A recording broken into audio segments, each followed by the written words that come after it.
And moving across Michigan, Vice President Kamala Harris visiting Detroit and Southfield today.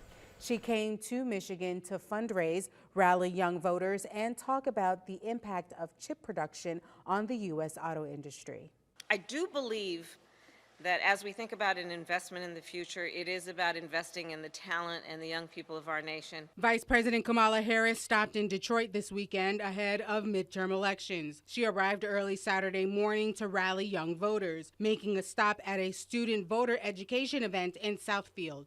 You are leaders in the classroom, on athletic fields, in places of worship, and in so many other places in the community.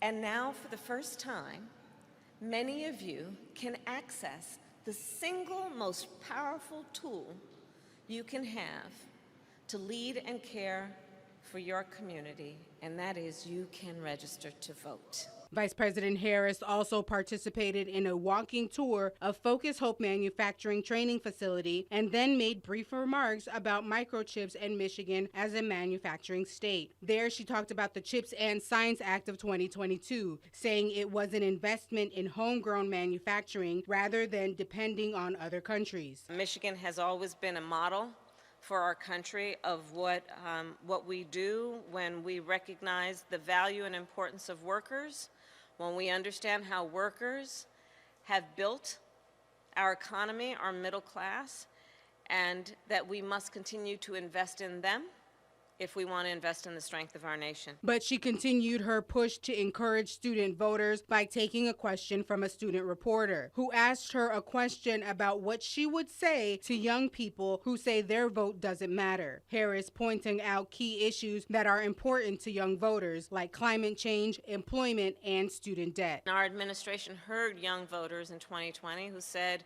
that they are burdened by debt, student loan debt, to the point that they're delaying starting families, buying a home, even paying rent because of the weight of that debt. The vice president helped fundraise at a Michigan Democratic Party finance event before traveling to Los Angeles.